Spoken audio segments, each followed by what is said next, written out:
사랑하는 성도 여러분, 우리가 신앙생활을 한다라고 했을 때 그것은 무엇을 의미하는 것일까요? 그것이 무엇이길래 제70회 현충일 이 빨간 날에 모두 다 쉼과 각자의 바램대로 나아가는 이 시간에 우리는 이곳에 와서 하나님을 예배하는 것일까요? 혹여나 우리가 이 신앙생활이라고 했을 때 내가 무엇을 더 갖기 위해서, 더 이루기 위해서 신앙생활한다라고 생각하시는 분들은 아마도 없을 줄 믿습니다. 신앙생활은요, 성경의 말씀에 의하면 비움이다라고 말합니다. 다시 말하면 나를 내려놓고 그곳에 하나님을 받아들이는 삶이 신앙생활이다라고 정의합니다. 성경이 말하는 신앙의 시작은 언제나 없음에서 출발했습니다. 하나님의 첫 창조의 명령, 창세기 1장 3절에 빛이 있으라라고 했었던 이 창조하다라고 하는 뜻은 무에서 유를 만들어내는 것을 말합니다. 하나님은 존재하지 않는 것으로부터 만물을 창조해내셨습니다. 그리고 인간은 그분에 의해 지음을 받은 유한한 피조물로서 하나님과 우리 사이에는 근본적인 간극이 존재하는데, 그 간극을 메우는 것이 바로 임계점, 바로 하나님과 우리 사이에 간섭하여 주시는 그 은혜를 임계점이다 라고 말을 합니다. 여러분들, 임계점은 과학용어입니다. 그 뜻이 무엇입니까? 어떤 상태가 전환되는 결정적인 지점을 임계점이다 라고 하는데, 예를 들면 물이 100도씨에 이르면 증기로 변화되어지고 0도씨에 이르면 얼음으로 변화되는 것, 그것이 바로 임계점이라고 하는데, 하나님과 우리와 좁혀지지 않는 이 간극 속에서 하나님은 우리의 삶 가운데 개입하시는 신앙의 임계점을 경험하게 하신다라고 하는 겁니다. 이처럼 오늘 본문에 나오는 한 여인, 즉 선지자 생도의 아내는 인생의 임계점에 다다르고 있습니다. 남편은 세상을 떠났다고 말합니다. 그리고 빛을 갚을 길이 없어 자녀들이 노예로 끌려갈 지경에 이르렀다라고 합니다. 절망의 끝, 더 이상 내려갈 자리가 없는 그녀에는 엘리사를 찾아가서 이렇게 요청을 하게 되지요. 여러분들, 이 장면을 보면서 우리는 하나님께서 이 말씀을 통해서 우리에게 무엇을 말씀하시는지에 귀를 기울여야 합니다. 그것은 바로 유한한 인간이 무한한 하나님의 은혜를 만나는 자리로 우리를 초청하고 계시다라는 겁니다. 우리가 아무것도 할 수 없는 그 순간 하나님은 인생의 임계점에서 하늘의 문을 여시고 하나님이 예비하신 은혜를 부어주시겠다라고 우리들에게 약속하고 있는 것이죠. 이 여인이 그 안타까운 소식을 가지고 엘리사에게 찾아갔을 때 엘리사는 뭐라고 말을 합니까? 빈 그릇을 빌리라. 조금 빌리지 말고 많이 빌리라 라고 말을 합니다. 성도 여러분, 우리는 이 말씀 앞에 잠시 멈춰 서야 합니다. 왜냐하면 하나님께서는 많고 많은 해결 방법 중에서 왜 빈 그릇을 준비하라고 하셨을까요?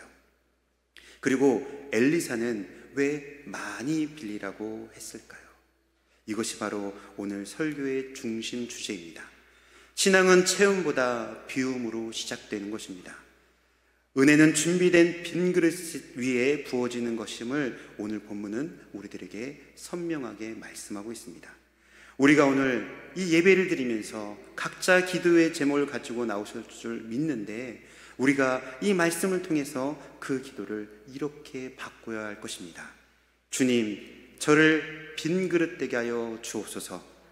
많이 비워 주님을 많이 담아가는 은혜를 누리게 하여 주옵소서.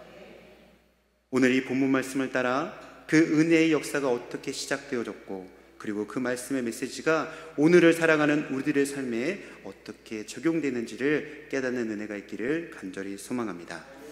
먼저 첫 번째, 하나님의 기적은 한계와 순종의 접점에서 시작된다라는 겁니다. 신앙의 길을 걷다 보면 누구나 한 번쯤은 부딪히는 지점이 있습니다. 그것은 바로 내가 할 수 있는 것이 아무것도 남아있지 않다라는 그 자각하는 때입니다.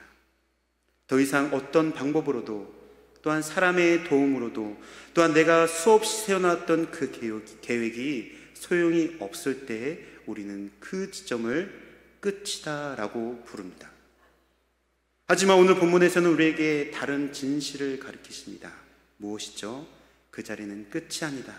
하나님이 기적이 시작되는 자리라고 우리에게 말씀하고 있습니다. 오늘 본문에 등장한 한 여인, 그녀는 바로 그 끝에 서 있었습니다. 남편은 죽고 생계가 막막했습니다. 아이들은 안타깝게도 종으로 끌려가야 됐습니다. 이스라엘 사회에서 여인이 혼자 아이들을 키운다는 것은 불가능한 일이었습니다. 그런데 그녀는 지금 가정도, 재산도, 미래도, 소망도 모두 다 잃어버리는 그런 인생의 임계점에 서 있었다라는 것이죠.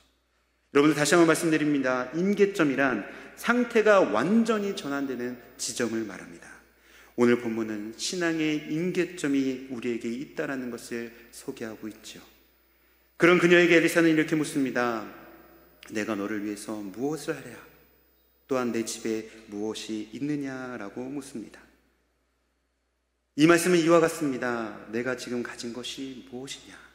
내가 너에게 이미 맡겨준 것이 무엇인지를 하나님은 우리에게 묻고 계시다라는 것이죠.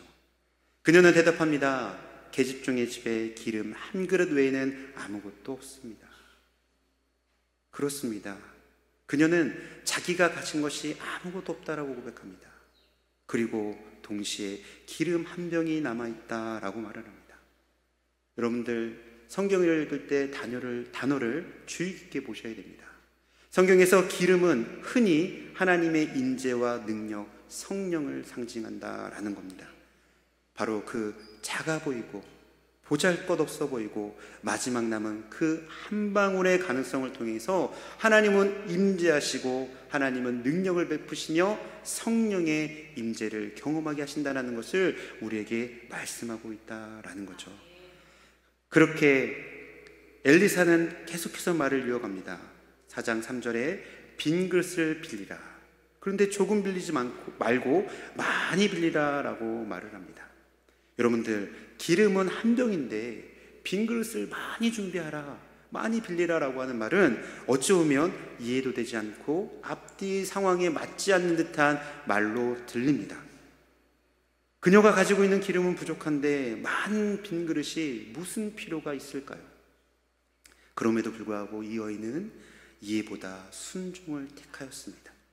성경은 이것을 믿음이다 라고 말을 합니다. 믿음은 내가 할 수 있을 때 따라가는 것이 아닙니다.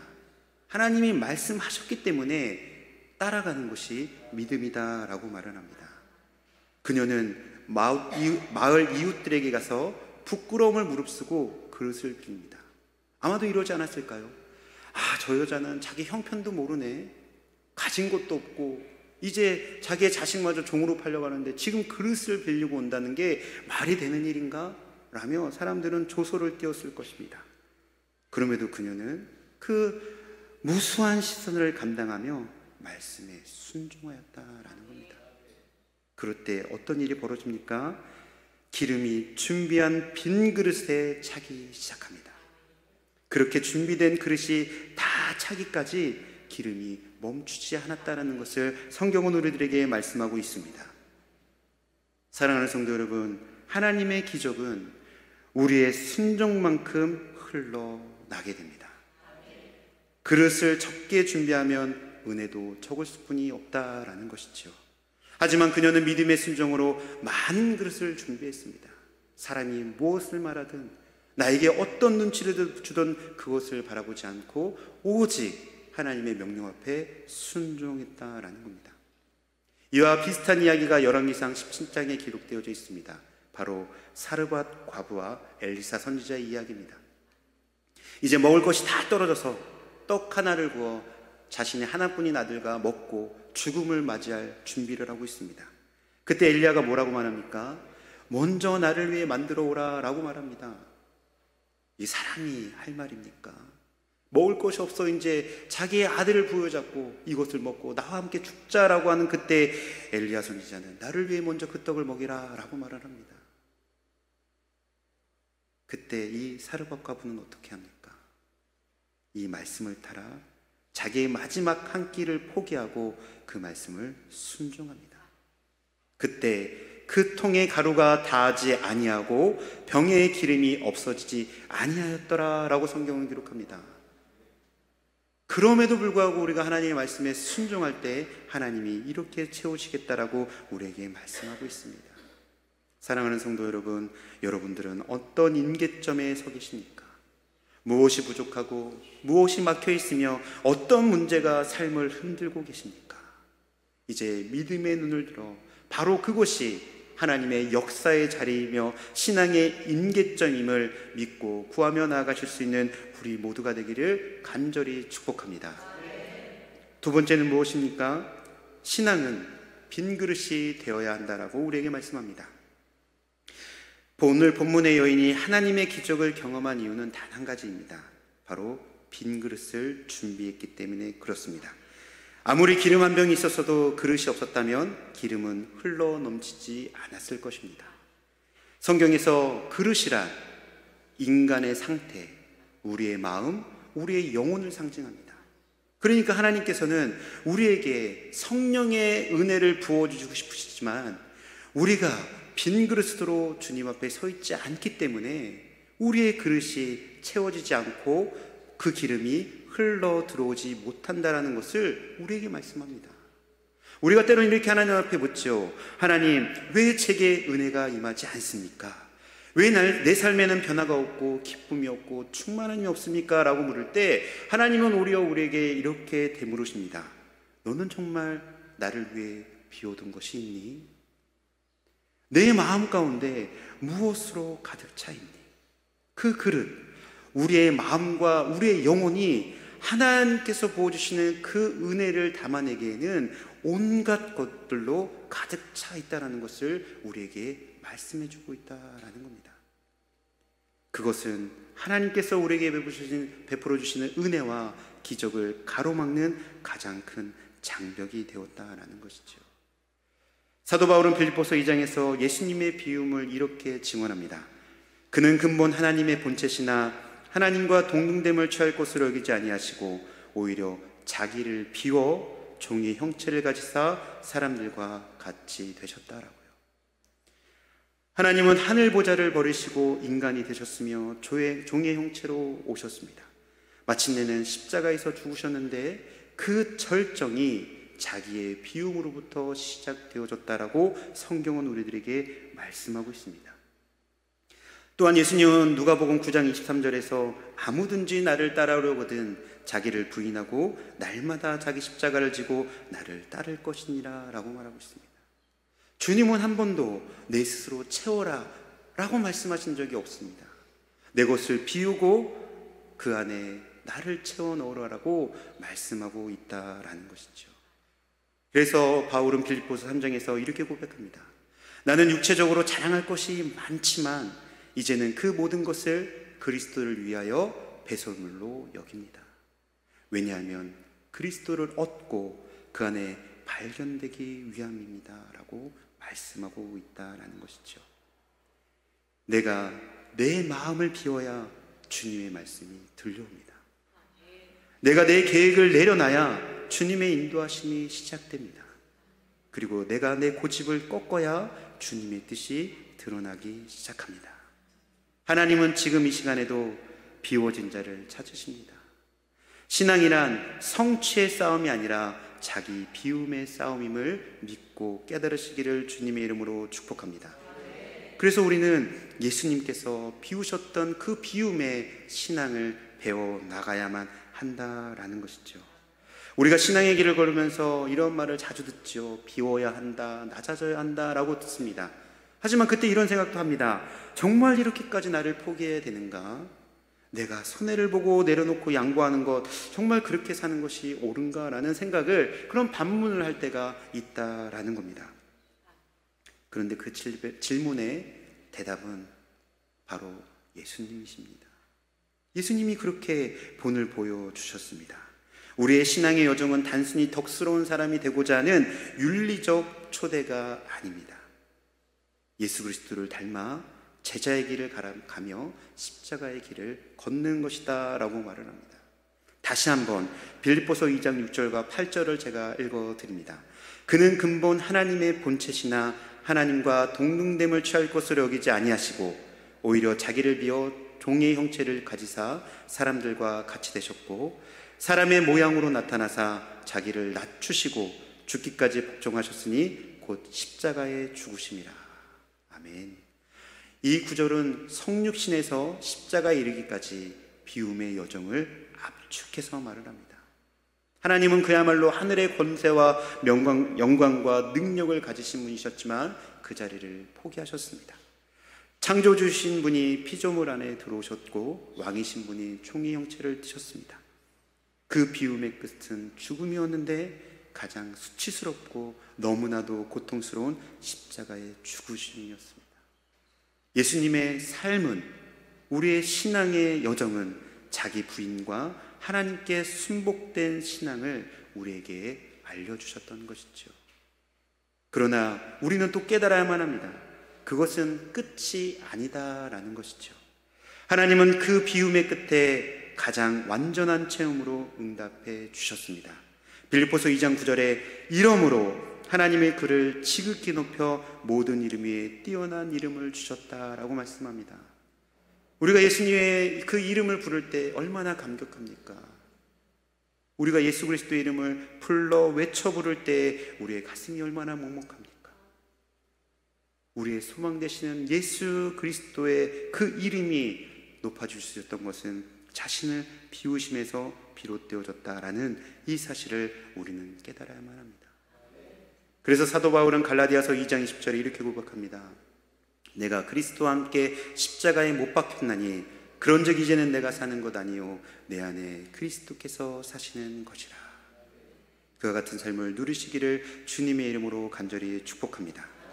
그러면 또 우리는 이런 생각을 하게 됩니다. 하나님께서 오늘 우리에게 어떤 방식으로 그 능력과 생명을 채우실 것인가? 어떻게 채우실까요? 바로 성령님을 통해서 채우시겠다라고 약속하십니다. 주님이 부활하시고 승천하시기 전에 제자들에게 이렇게 말씀하셨습니다. 너희는 몇 날이 못되어 성령으로 세례를 받으리라. 성령이 너희에게 임하시면 너희가 권능을 받는다라고 말을 합니다. 그런데 여기에 조건이 있습니다. 여러분들, 오순절 마가의 다락방에 모였던 120명의 문도들, 그 제자들은 어떠한 자들이었습니까? 예수님을 3번이나 부인했던 베드로, 그리고 예수님의 채찍꾼으로서 따라다녔지만 죽음의 위협 앞에 뿔뿔이 흩어졌던 제자들, 그리고 절망과 두려움에 떨고 있던 사람들이었다라는 겁니다. 그들은 철저히 무너졌습니다. 더 이상 자기를 자랑할 것이 없는 완전 비워진 상태였다라는 것을 성경은 우리들에게 말씀합니다. 오늘날 왜 교회의 개인에게 성령의 역사가 약해졌을까요? 이유는 단순합니다. 우리 안에 주님이 임하실 공간이 없기 때문에 그렇습니다. 기도 없이 바쁘고 회개 없이 바라고 비움 없이 채우려고 하니 성령님께서 부어주실 은혜가 차리할 곳이 없다라는 것이죠. 주님은 찾고 계십니다. 다윗은 시편 51편에 이렇게 말합니다. 하나님이 구하시는 제사는 상한 심령이라. 하나님이여 상하고 통회하는 마음을 멸시하지 아니하시리이다. 우리가 주님을 향하여서 그 깨어지고 부서진 심령과 영혼으로 무릎을 꿇을 때 주님은 절대로 외면하지 않으시고 그 마음에 오시겠다라고 약속하신다라는 것이죠. 1950년대 6.25 전쟁 직후에 그야말로 우리 대한민국은 잿더미에 세워졌습니다. 나라를 잃고 사랑하는 가족을 잃고 또한 모든 삶의 기반이 이루어져 버린 상태입니다. 그런데 이와 같은 오늘날을 살아가는 이 풍성한 삶이 어디로부터 시작되어졌을까요? 우리의 믿음의 선배들이 새벽마다 교회에 나가서 다음과 같이 기도했다라고 합니다. 하나님, 우리의 죄를 용서하옵소서. 하나님, 이 민족을 불쌍히 여겨주소서라고 하는 자기를 내려놓고 하나님의 뜻을 구하며 자기들을 낮추는 그 기도 가운데 하나님이 은혜를 부어주셨다는 이 역사적인 사실을 우리는 다시 한번 기억해야 할 것입니다. 오늘날 우리에게 필요한 것은 다양한 방식이 필요하겠죠. 새로운 프로그램들, 새로운 전략 모두 다 좋습니다. 하지만 잊지 말아야 할 것은 바로 성령의 인재와 능력을 바라보는 것입니다. 그러기 위해서 우리를 비우고 볼지어다 내가 문 밖에 서서 두드리고 계시는 우리 성령님의 초대에 우리는 아멘으로 응답하며 나아가야 할 것입니다. 말씀을 맺도록 하겠습니다. 오늘 우리는 한 여인의 절박한 삶 속에서 시작된 기적을 보았습니다. 남편을 잃고 자식마저 빼앗길 위기에 앞섰던 그녀는 기름 한 병과 빈 그릇들을 가지고 엘리사의 말에 순종하였습니다. 그때 하나님은 그 기름이 그릇마다 가득가득 차도록 역사하셨습니다. 그러자 이렇게 말합니다. 그릇이 타참해 기름이 곧 그쳤더라. 기름이 멈춘 이유가 무엇입니까? 공급이 끊겨서가 아니죠. 더 이상 받아낼 그릇이 없었기 때문입니다. 하나님의 은혜는 우리가 준비한 그릇만큼 임할 것입니다. 많이 준비하면 많이 채우시고 전적으로 비우면 충만히 부어주시겠다라고 우리에게 이 시간 약속하십니다. 그래서 우리의 기도는 이렇게 바뀌어야만 합니다. 하나님, 저에게 능력을 주세요가 아니라 하나님, 제가 비워지게 하옵소서. 저는 빈 그릇입니다. 이제 주님의 뜻대로 사용하여 주십시오라고 하는 이 기도가 우리의 믿음의 고백이 되기를 간절히 소망합니다. 오늘 다시 한번 주님 앞에 무릎으로 나아가시기를 소망합니다. 우리의 그릇을 비우고 내어드리시기를 소망합니다. 그리고 하나님의 기름이 멈추지 않는 삶, 성령의 능력이 머무는 삶, 예수 그리스도를 닮는 신앙생활로 늘 승리하실 수 있는 저와 여러분 되시기를 주님의 이름으로 축복합니다. 함께 기도하겠습니다. 하나님 아버지, 오늘도 주님의 말씀 앞에 섭니다. 우리의 인생이 때로는 한계 앞에 멈추고 때로는 절망 속에 주저앉을 때가 있습니다. 그러나 그 자리에서 주님의 음성을 듣게 하시니 감사합니다. 빈 그릇을 많이 빌리라. 이 말씀이 오늘 우리의 심령 깊은 곳에 새겨지게 하여 주옵소서. 주님, 우리가 더 이상 채우려고만 하지 않고 비워지는 은혜를 알게 하여 주옵소서. 내 생각, 내 고집, 내 욕심, 내 모든 상처를 모두 내려놓고 주님이 거하실 자리를 준비하게 하여 주옵소서. 이 시간 장영희 원로 목사님을 위해 기도합니다. 주여, 속히 회복하게 하여 주옵소서. 아버지, 회복의 여정 가운데 주님 친히 함께 해주셔서 주님 늘 충만한 은혜 가운데 거하실 수 있도록 하나님 함께하여 주옵소서. 신명호 담임 목사님이 기도합니다. 주여, 그 준비된 그릇 위에 하나님께서 늘 채우고 넘치는 은혜로 부어주셔서 영권과 인권과 문권을 채워주심으로 주님의 모든 사역을 감당하시기에 조금도 부족함이 없게 하여 주시옵소서. 우리가 준비한 그릇의 수만큼 하늘의 은혜로 채워주시고 우리의 가정과 교회와 이 민족 위에 성령의 기름이 넘치게 하여 주옵소서. 이 모든 간구 우리 주 예수 그리스도의 이름으로 기도하옵나이다. 아멘.